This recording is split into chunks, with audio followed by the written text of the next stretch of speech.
Arbaun min sa'adatil mar'i. Ada 4 termasuk kebahagiaan seseorang. Jadi orang itu kalau pengen bahagia ada 4 kata Nabi. Yang pertama, antakuna zauzatuhu solihatan. Adanya istri yang solehah di dalam rumah tangga itu. Nah, betul gak? Kalau punya istri yang solehah itu, Masya Allah, indah nian, itulah harta benda yang paling mahal. Betul nggak?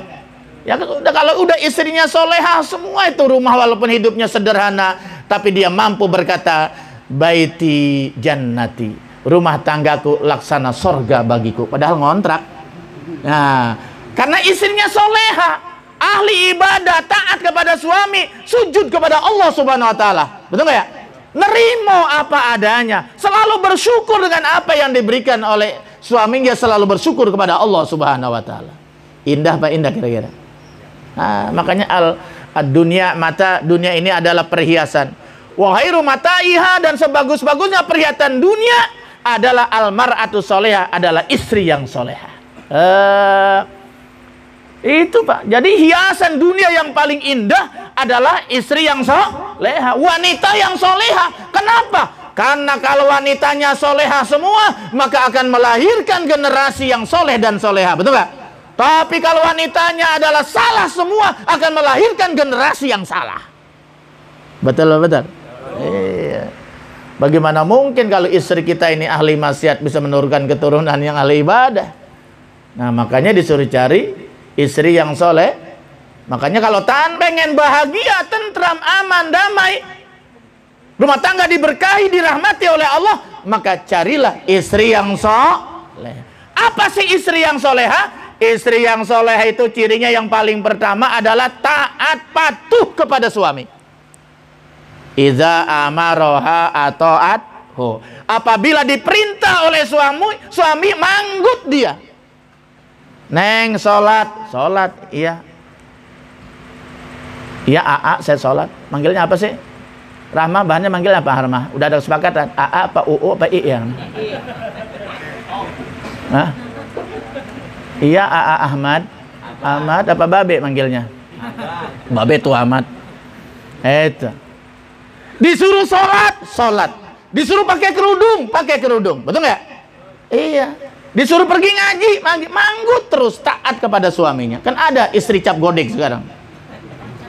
Nutup aurat. Alah, nutup aurat lagi bang. Kuno.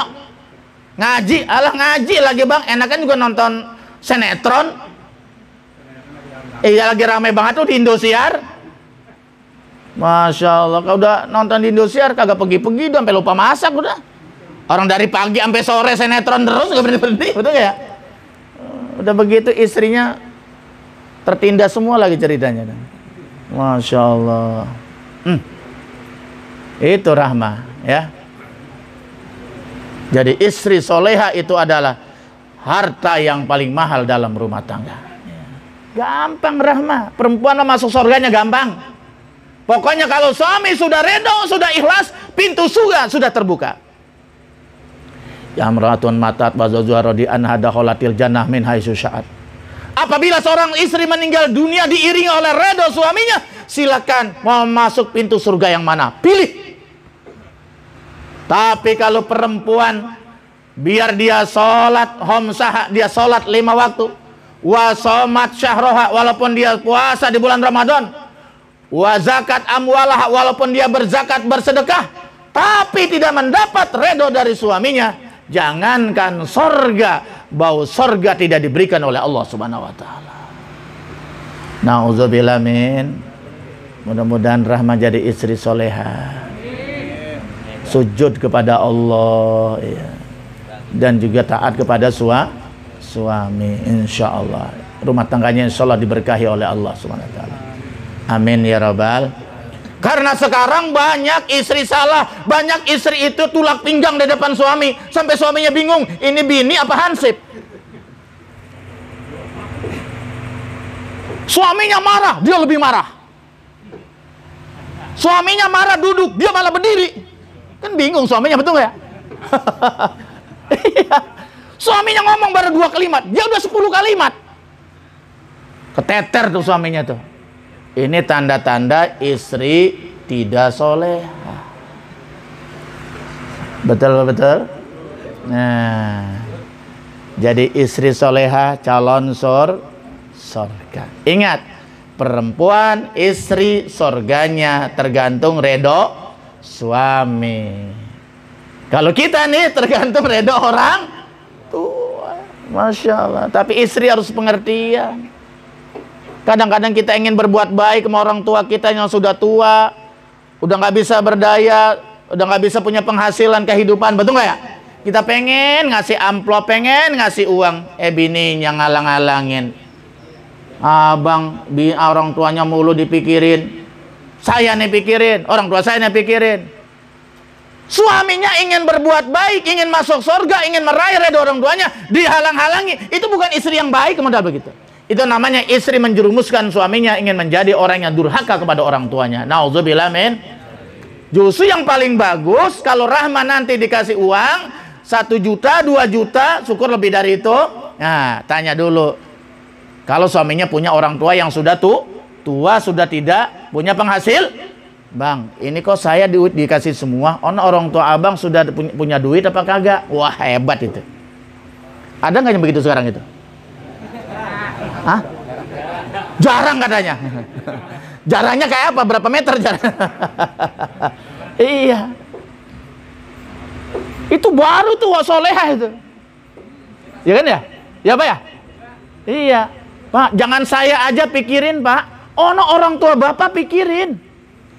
Udah tua bahkan apa kagak, punya beras apa kagak. Masya Allah, kalau punya bini begini jangan dikuburin kalau masih hidup. Jangan kawin lagi dah, jangan kawin lagi dah. Iya. Masya Allah, ini karena apa? Dia mendorong kita untuk berbakti kepada orang tuanya. Berarti dia mendukung untuk suaminya masuk sorga. Lihat Alqamah. Pernah dengar cerita Alqamah? Itu ada dalam kitab Tanqihul Qaul. Alqamah itu sahabat Nabi, generasi yang terbaik ya, generasi di zaman yang hidup di zaman Nabi, yaitu para sahabat. Alqamah itu sahabat, ketemu dengan Nabi, hidup bersama Nabi. Ya dah, sejaman dengan Nabi, statusnya sahabat, ahli ibadah. Kenapa waktu sakratul maut ngap-ngapan, susah mengucapkan 2 kalimat syahadat, susah mengucapkan kalimat tahlil, kalimat la ilaha illallah? Kenapa? Bapak tahu apa masalahnya? Saya nggak mau ceritain secara detail, terlalu lama. Kekurangan Alqamah cuma satu, dia memang sahabat Nabi, dia ahli ibadah. Ini yang membuat geger, kenapa matinya susah sakratnya itu. Karena waktu sakit keras itu. Dia terlalu mencintai istrinya, tapi melupakan ibunya yang sudah tua. Selalu istrinya. Ibunya jangan pikirin. Ibunya tersinggung dan sakit hati. Itu yang membuat dia susah mengucapkan la ilaha illallah. Alqamah hampir mau dibakar sama Nabi. Daripada dibakar nanti di akhirat. Tapi ketika berita itu sampai ke ibunya, anaknya mau dibakar, Alqamah, namanya orang tua semarah apapun tidak tega kalau anaknya mau dibakar hidup-hidup, betul nggak? Nah, akhirnya dia datang tergopoh-gopoh, dia maafkan, dia redokan itu Alqamah. Barulah Alqamah tersenyum dan lidahnya menjadi lemes, bisa mengucapkan la ilaha illallah. Masya Allah. Coba kalau ibunya nggak redo, betul nggak? Maka matinya su'ul khotimah. Tapi karena ibunya redo, orang tuanya redo, dia mati husnul khotimah. Itulah yang dimaksud ridullah fi ridil walidain, wasutullah fi sutil walidain. Ridhonya Allah tergantung ridho orang tua, murkanya Allah tergantung murka orang. Maka orang tua masih ada, tolong disayangin, dibahagiakan, betul. Kalau orang tua kita lempar, kita buang, kita sia-siakan, siap-siaplah bapak nanti kalau udah tua akan disia-siakan juga oleh anak-anaknya. Nauzubillah min. Ini hukum karma. Baru aba'akum tabarrakum abna'ukum. Itu hadisnya. Berbuat baiklah, berbaktilah kepada orang tua kalian, nanti anak-anak kalian pun akan berbakti kepada kalian di hari tua kalian. Masya Allah. Bagaimana kalau orang tua kita telah meninggal dunia? Doakan setiap pada sholat. Rabbi gfirli wali walidayya warhamhuma. Nah, ini Gilang udah di luar kepala. Bukan hanya di luar kepala, selalu dia baca setiap pada sholat. Karena santri saya baca doa, saya dengar nggak mendoain orang tuanya, saya marah. Jadi sebelum mendoakan siapapun, orang tua dulu doakan, paling pertama. Baru yang paling berhak kita doakan di dunia ini adalah orang tua, baru guru kita, baru mertua kita, baru yang lain-lain. Ini enggak baca Robik Firly dibuntut ditaruhnya, jangan di depan. Yang paling bagus. Coba ya. Jadi kalau pengen hidup kita berkah, jangan pernah lupa mendoakan kedua orang tua. Itu yang pertama. Jadi kalau pengen bahagia, hendaknya dalam rumah tangga ada istri soleh. Yang kedua, kalau pengen bahagia, maka yang kedua adalah ayyakuna auladuhu abroro. Hendaknya itu di dalam rumah tangga anaknya anak yang soleh. Istrinya soleha, anaknya soleh, soleha, masya Allah. Indah apa enggak? Masjid tong, ke masjid tong, langsung aja ambil peci, ambil sarung, berangkat aja ke masjid. Bener, dicek sama bapak di masjid, ada. Coba kalau anak brengsek mah. Tong ke masjid tong, bener, ambil peci, ambil kain. Dilihat di masjid kagak ada. Di mana? Di pos hansip. Lagi main handphone. Dasar anak sekarang. Bukan baca Quran begini. Masya Allah, maghrib. Makanya sekarang kalau pengen anaknya selamat, anak jadi anak yang soleh, bapak tenang di rumah, maka pesantrenin anaknya, betul nggak? Cucunya masukin ke pesantren. Kalau susah mikirin pesantren mana, udah masuk aja ke Darul Amanah Ahmadiyah pinggir kali, Kelurahan Kenanga, Cipondo, Tangerang. Buktinya Gilang, insya Allah suruh mimpin tahlil siap, suruh jadi imam siap, wirid dengan doanya dia siap, mimpin ziarah kubur dia siap, karena sudah dites. Khotbah juga siap nggak bilang khotbah? Siap. Kawin? Nikah? Wah belum ya, belum. Mau kuliah dulu dia. Insya Allah siap. Karena itu udah biasa hari-hari ziarah kubur, setiap minggu praktek. Ya dah? Supaya nanti bisa ziarah kubur orang tuanya, engkongnya, betul nggak? Neneknya, betul nggak? Makanya disayang banget mau omahnya tuh. Mana sih omahnya? Oh omah. Ya, di belakang namanya. Masya Allah, luar biasa ya. Siapa itu anak yang soleh? Anak yang soleh adalah awaladin solehin yadu'ulah. Anak yang soleh, anak yang selalu mendoakan orang tuanya. Biar itu anaknya ahli ibadah, ya, tetapi dia tidak pernah mendoakan orang tuanya. Belum termasuk anak yang soleh. Itu. Makanya ada sebuah cerita. Ini termasuk as-sam'iyat, berita gaib. Ya, jangan ditanya, Pak Ustadz udah ngerasain atau belum? Jangan. Masalah gaib mah. Ya, nah ada siksa kubur. Kata Ken Nur ceramah, nanti di sana masuk kubur ada siksa kubur, ada nikmat kubur. Emang Ken Nur udah pernah ngerasain? Wah, Ken Nur bingung jawabnya tuh. Iya, masalah gaib itu jangan ditanya udah apa belum. Masalah gaib itu urusan Allah. Makanya alladzina yu'minuna bil, orang yang beriman bertakwa kepada Allah, percaya kepada masalah gaib selama ada dalilnya dalam Quran dan sunnah. Ini kadang-kadang orang ngirim Fatihah emang nyampe. Ya nyampe, buktinya dikirimin nggak ada yang ditolak, nggak balik-balik lagi ke dunia, itu kiriman kan nyampe berarti. Iya, itu guyon antara NU dan Muhammadiyah. Kata orang Muhammadiyah, kalau diterima mana bukti penerimaannya? Busek deh. Makanya dia tanya bukti penerimaannya. Iya, ada aja lagi. Iya. Mau diterima atau tidak itu urusan Allah Subhanahu wa ta'ala. Kita nggak punya hak membatasi Allah. Nggak diterima, gimana kita tahu? Betul ya? Iya. Jangan membatasi ya kebesaran Allah dan kehendak Allah. Udah kita mah doa saja, penting kita tulus dan ikhlas. Insya Allah diterima oleh Allah Subhanahu wa ta'ala. Betul nggak? Itu. Ini Allah dipausan. Kagak diterima, kagak sampai. Di mana lu tahu juga? Itu. Ada sebuah cerita ya, kisah as-sam'iyat ini ya, berita gaib. Ada seorang hamba Allah. Ya ibadahnya biasa-biasa saja lah, dia bukan ahli ibadah yang wajib dikerjain, sholat yang wajib dikerjain, puasa Ramadan dikerjain, begitu Pak ya. Pokoknya yang wajib-wajib lah gitu. Kalau ahli ibadah makan jangan kan yang wajib, yang sunnah semua dikerjakan dulu. Namanya juga ahli ibadah gitu. Gitu. Dia ketika meninggal dunia masuk surga karena hidupnya lurus. Tapi masuk surga ibarat hotel mata berbintang. Biasa saja gitu kan ya. Masuk surga kelas, karena surga itu berkelas-kelas Pak. Masa Bapak masuk surga sama derajatnya dengan sahabat Abu Bakar, Umar, Utsman, Ali? Kan belum tentu Pak, betul ya? Terlalu jauh kita mah, betul nggak? Iya, masuk aja udah alhamdulillah, betul ya. Iya. Iya, ya empernya udah cakep, tapi jangan emper mah tanggung. Iya, nggak apa-apa kita nggak sekelas Abu Bakar As-Siddiq, betul ya? Nggak apa-apa, yang penting masuk surga. Itu sesuai dengan amal ibadahnya, sesuai dengan keridhaan Allah Subhanahu. Nah, itu. Tetapi suatu saat dipindahkan atas izin Allah. Malaikat pindahkan ke surga berbintang 5. Wah, kan hebat ya. Berarti surga yang lebih tinggi derajatnya, yang lebih nikmat luar biasa.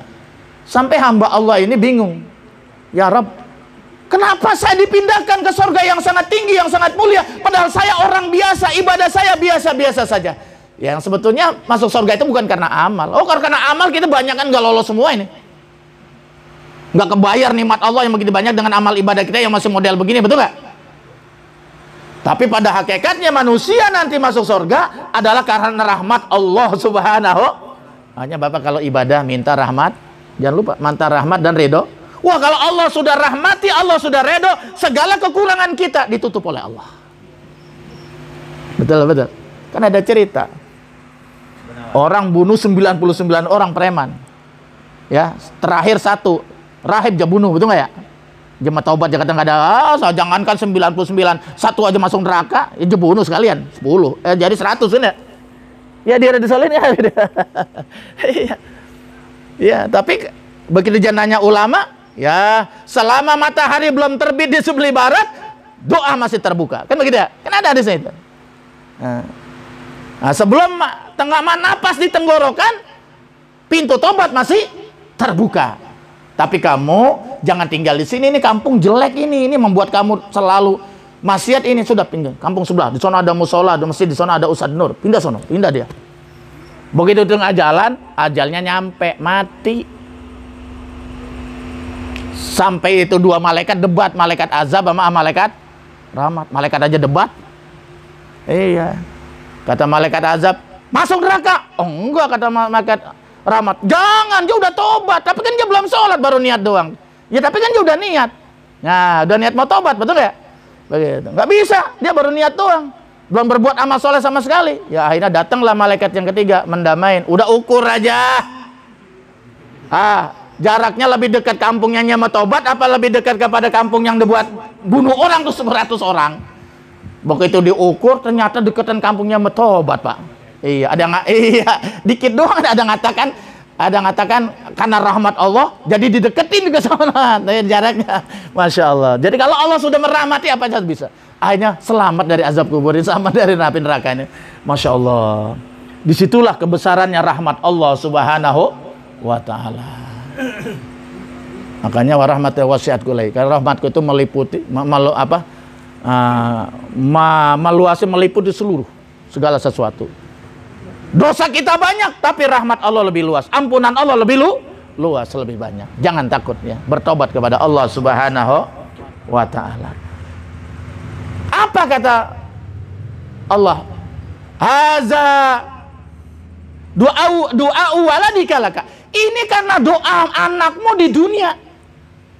Setiap hari anakmu mendoakan kamu. Rabbik firli wali walidayya warhamhuma kama rabbayani shaghira. Udah itu aja lah yang gampang ya. Iya, dibaca setiap habis sholat dibaca, anak makan pasti ikhlas ya. Diterima doanya itu, anak itu di doanya diterima. Akhirnya orang tuanya didongkrak, dipindahin ke surga yang lebih tinggi. Alhamdulillah. Tapi ada yang mengatakan haza istighbaru waladikalak. Ini karena istighbar anakmu di dunia. Anakmu selalu mintakan ampun di dunia. Astaghfirullahalazim li wali walidayya. Nah, makanya kalau istighbar jangan buat diri sendiri. Astaghfirullahalazim li wali walidayya. Ya Allah, ampunilah aku dan ampunilah kedua orang tuaku. Baru jamil mukminin minat muslimin muslimat begitu. Karena ini anaknya yang soleh selalu mintakan ampun untuk orang tuanya, diterima itu permohonan ampunnya. Bapaknya dipindahkan ke surga yang tinggi. Tapi kalau punya anak 5 preman semua, bayangin coba itu. Apa nggak tambah sempit itu kuburan itu, betul nggak? Nauzubillah min. Masya Allah. Yang ketiga, wa khulata'uhu sholihin, pergaulannya orang-orang soleh. Biar bapaknya soleh, istrinya solehah, betul nggak? Tapi tinggalnya di sekitarnya preman, tukang judi, ngadu ayam. Kira-kira rusak nggak? Rusak nggak anak kita kira-kira? Makanya kata Nabi, kalau nyari rumah jangan lihat tamannya, jangan lihat luas rumahnya, jangan lihat yang masya Allah. Bukan itu. Kata Nabi, al-jar qabla dar. Lihat tetangganya sebelum lihat rumahnya. Tetangganya orang soleh apa orang salah? Itulah. Karena secara psikologi manusia, anak kita dibentuk 75% karena lingkungan, Pak. Tidak mustahil bapaknya soleh, karena lingkungannya salah, maka anak kita menjadi salah. Betul? Wah, nggak sedikit itu. Nggak sedikit itu. Faktor lingkungan begitu kuat pengaruhnya itu, Masya Allah. Tapi kalau di samping rumahnya ada musola, cakep nggak kira-kira? Kedengaran suara azan. Masa sih dengan suara azan bapaknya nggak ke masjid, anaknya nggak ke masjid? Kalau setiap hari dengar azan, betul nggak? Kalau kagak nanti disodrel tuh, pakai timah kupingnya. Iya. Tinggal di samping masjid, nggak pernah ke masjid. Giliran mati, nanti gua kalau mati sholatin di masjid ya, sama bininya ngomong begitu. Kata masjid, sorry ya, gua nggak kenal sama lo. Giliran PS aja tanggapin lenong ke masjid. Kurang ajar bener. Di samping rumahnya, dekat rumahnya ada kiai, ada ustadz, ada pak haji, ada orang soleh, ada masjid, ada majelis taklim. Cakep nggak? Paling tidak punya pengaruh semangat ibadah itu, betul nggak? Tapi kalau lingkungannya sehabis maghrib main handphone semua bocahnya, betul nggak ya? Lari-larian, nggak ada yang ke masjid, nggak ada yang ke musola. Rusak nggak kita anak-anak kita? Iya, coba kalau dekat masjid, anak-anak sebelah pada bawa kain, bawa sarung ya, masjid, kan anak kita ikut-ikutan juga, betul nggak? Nah, itulah kira-kira. Itulah pentingnya lingkungan itu.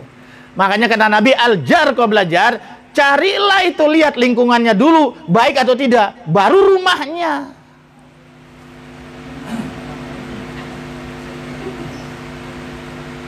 Ini ngapa sepi ini? Aja pikir ini Pak Kiai Haitami ceramah pengomel katanya. Bodoh dah. Dua-duanya. Yang terakhir, ya kan saya sekalian nasihatin anak saya, santri saya ini. Yang terakhir, kenapa saya pakai konsep? Karena saya nggak mau ngarang-ngarang, Pak. Ya, saya nggak mau ngarang-ngarang. Jadi saya ngutip dari kitab, ya itu. Yang terakhir itu kata Nabi, warizquhu fi baladi, rezekinya di negeri sendiri, nggak jauh-jauh. Boleh nggak kerja di Arab? Boleh. Tapi kalau istrinya doang jadi TKW, tapi suaminya nggak jadi TKW, apa itu? Tenaga kerja wanita. Kalau tenaga kerja laki-laki apa ya? Indonesia dong. TKL dong. Tenaga kerja laki atau TKP, tenaga kerja pria. Iya, disebutnya TKI ya. Makanya fatwa ulama-ulama NU, ulama-ulama Nahdlatul Ulama, seorang istri jadi TKW tanpa mahram haram hukumnya. Kok haram, Pak? Jangankan ke luar negeri, ke pasar aja atau pergi ke mall, istri sendirian tanpa ridho suami, setiap langkahnya dilaknat oleh malaikat Allah. Apalagi jalan sama suami orang. Wow. Iya. Istri keluar rumah tanpa diizin oleh suami, tanpa mahram. Mahram itu bisa anaknya, betul ya? Mau laki perempuan, anak kan termasuk mahram, betul ya? Atau saudaranya, atau ada teman perempuannya, yang penting jangan sendiri. Betul nggak ya? Itu dilaknat oleh malaikat Allah setiap langkahnya itu. Ya. Oleh karena itulah, makanya mencari rezeki yang paling bagus itu di negerinya sendiri. Pergi pagi, pulang sore, bisa ngelihat, bisa ngontrol istrinya, bisa ngontrol anak-anaknya, betul nggak? Bisa ngawati, betul nggak? Bisa makan bersama, ibadah sama-sama. Enak nggak kira-kira? Istri di rumah, suaminya kerja di mana? Di lautan. Pulangnya 3 bulan sekali, 6 bulan sekali. Halal, tapi rawan selingkuh itu. Kalau kagak istri yang selingkuh, ilok laki selingkuh. Kalau selingkuh bukan bini. Ngapa lagi laki pakai selingkuh, nyari dosa? Lebih baik kawin aja, saya resah, betul nggak? Betul nggak? Iya. kalau laki kan nggak perlu ada izin istri, betul nggak ya? Betul nggak? Itu ada aturan negara itu buat PNS. Tapi seorang ASN gue cara menjetabrak aja sih. Iya. Daripada berzina, betul nggak? Kenapa nggak kawin aja di kapal laut? 6 bulan sekali, betul nggak? Atau di negeri orang? Nah, kalau tidak istrinya yang selingkuh, betul nggak? Kenapa? Nggak diawasi, nggak terpenuhi. Bagaimana kalau kerja di luar negeri? Boyong dong istrinya, betul nggak? Nah, bagaimana belajar di Mesir, di Kairo, di mana? Biasanya kan istrinya malah sampai anaknya banyak yang lahir di luar negeri karena belajar, betul nggak? Nah itu nggak ada masalah. Nah ini Pak, nggak akan tenang ya. Jadi kalau pengen bahagia, tenang, nyari duitnya jangan jauh. Bagaimana aja duta besar ya kan anak bininya aja boyong itu mah ya, di negara orang, betul nggak? Ya ini. Jadi kalau pengen bahagia, rezekinya jangan jauh. Gitu. Kalau jauh ya ajak istrinya. Oh saya tugas di Kalimantan, ajak istrinya, betul nggak? Yang bagus kan begitu. Cari rumah di sana yang dekat tempat kerja, itu yang paling bagus sebetulnya. Iya. Karena kalau sudah terjadi perselingkuhan ini luar biasa. Ya. Ini saya kutip dalam hadis Rasulullah Sallallahu Alaihi Wasallam. Ini dari Amr bin As, sahabat Nabi. Sami'tu Nabiyya Sallallahu Alaihi Wasallam yaqul, ayyumma imra'atin khanat, apa perempuan manapun yang berkhianat, maksudnya berselingkuh, zauzaha yang mengkhianati suaminya, pipirosihi di kasurnya suaminya. Masya Allah, tidur sama laki-laki lain di kasur suaminya. Terjadi nggak sekarang itu? Banyak ya? Ada tuh di sinetron, di YouTube banyak. Suaminya jarang pulang, ternyata istrinya berkhianat, ngundang laki-laki lain, nggak tanggung-tanggung, di tempat kamar tidurnya suaminya sendiri. Nah, berarti ini kalau ada hadisnya berarti pernah terjadi nih ya. Pipirosi illa adkhalallah an-nar, kecuali perempuan itu, istri itu akan dijebloskan oleh Allah ke api neraka. Yakhruju min famih, akan keluar nanti dari mulutnya perempuan itu. Apa itu? Alqaih. Apa alqaih itu? Alqaih itu apa itu? Semacam kayak nanah begitu. Nanah keluar. Nanah. Karena dia makan yang tidak suami orang kan nggak halal, betul nggak ya? Nah, terus apa? Wadam, darah ya. Wadarah. Wasodid. Sodid itu apa? Darah dan nanah keluar dari mulutnya. Nauzubillah min zalik. Masya Allah. Dalam hadis yang lain dari Abdullah bin Mas'ud, illa adkhalallah alayya, kecuali Allah masukkan mereka itu. Fi qabrihi, di dalam kuburannya perempuan yang selingkuh tadi, sab'ina alfi hayatin, yaitu ada 70 ular. Wanita-wanita yang selingkuh nanti di kuburannya akan disiapkan 70 ular. Ngapain itu ular itu? Kuburan yang sempit itu ada 70 ular. Bayangkan itu. Ya. Wa akrob, apa akrob itu? Kalajengking ya? Ya kelabang atau kalajengking. Yal saunaha ila yaumil kiamat, yang selalu ngantuk nyengatnya sampai hari kiamat. Jadi perempuan-perempuan yang selingkuh, berzina sama orang lain, mengkhianati suaminya yang baik, maka nanti dia di alam kuburnya akan disiksa, dililit oleh 70 ular dan juga akrob kalajengking, disengat. Sampai kapan? Sampai datangnya hari kiamat. Nauzubillah min dzalik. Mudah-mudahan kita doakan istri kita di rumah jadi istri yang soleha, anak-anak kita menjadi anak yang soleh dan soleha. Ya, gitu. Suami kita juga ya, kita doa. Ibu-ibu, suami kita menjadi suami yang soleh, yang amanah, bertanggung jawab dunia sampai akhirat. Amin ya robbal.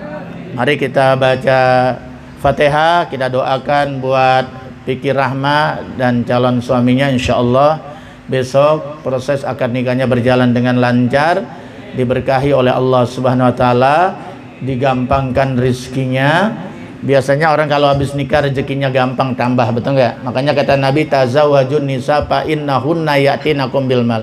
Nikahilah perempuan karena perempuan datangin harta. Jangan takut. Tanya nih papa ini, dulu waktu nikah punya apa dia? Tapi setelah nikah punya apa? Apa? Saya dulu waktu masih bujangan nggak punya apa-apa, motor aja udah gablek. Betul nggak? Tapi setelah nikah, alhamdulillah, karena setelah nikah bukan hanya rezeki kita, rezeki istri, rezeki anak, betul nggak? Asalkan kita ikhtiar, jangan takut. Ayo cepat nikah. Jangan takut Rahmah. Insya Allah setelah nikah rezeki kamu tambah. Asal ikhtiar, jangan malas. Subuh tidur. Ya nggak apa-apa sih pengantin baru mas 1-2 malam mah. Iya, emang saya juga dulu pengantin baru mah kalau semalaman kagak bisa tidur. Sampai pagi kagak tidur Rahmah. Kagak bisa tidur. Tuh bini dibiakin mulu, apa aja dilihat dipegang. Harum, apa aja harum, sampai keteknya harum kalau banten garum, heran itu.